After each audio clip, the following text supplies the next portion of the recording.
দীঘায় আগুন, ঘটনাস্থলে দমকলের দুটি ইঞ্জিন। দীঘায় ভয়াবহ অগ্নিকাণ্ডের ঘটনা। আজ দুপুর নাগাদ আচমকা একটি ব্যাগ দোকানে অগ্নিকাণ্ডের ঘটনা ঘটে। প্রাথমিকভাবে জানা গেছে, ওয়েল্ডিং এর কাজ করার সময় আগুনের ফুলকি থেকে এই ধরনের অগ্নিকাণ্ড। বর্তমানে ঘটনাস্থলে দমকলের দুটি ইঞ্জিন গিয়ে আগুন নিয়ন্ত্রণের চেষ্টা চালাচ্ছে। দেখুন, আমাদের কাছে একটা খবর ছিল যে গিয়েছে আমাদের দোকানদার বলে আগুন লেগেছে। আমরা এসে দেখি দমকলের খবরটি দীঘার থানার ওসিকে জানাই।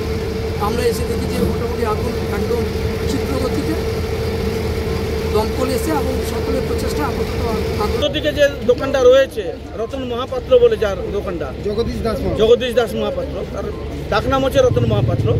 তার দোকানে হোল্ডিংয়ের কাজ করছিল, হোল্ডিং মিস্ত্রি কাজ করছিল। তার একটা সাধারণ জ্ঞান থাকা উচিত। পাশের দোকানটা বন্ধ রয়েছে, সেটা এবং দাহ্য পদার্থ রয়েছে, যেমন মাদুর, দোলনা এইসব রয়েছে।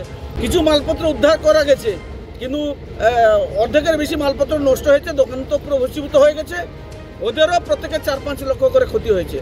আর যে দোকানটা কাজ হয়েছিল তার কোনো আসবাবপত্র বাদে কোনো মাল ছিল না। কি দোকান করছিল? ব্যাগ দোকান তো? হ্যাঁ, ব্যাগ দোকান তো। এটা ব্যাগ দোকান।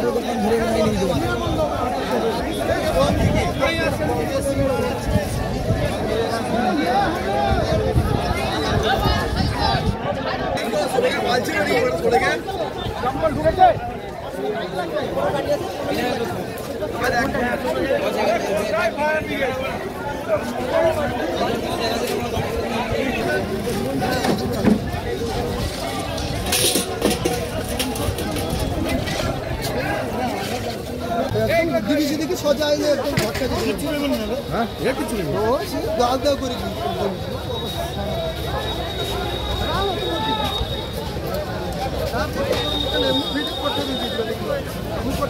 আপনারা দেখছেন সংবাদ শিরোনাম।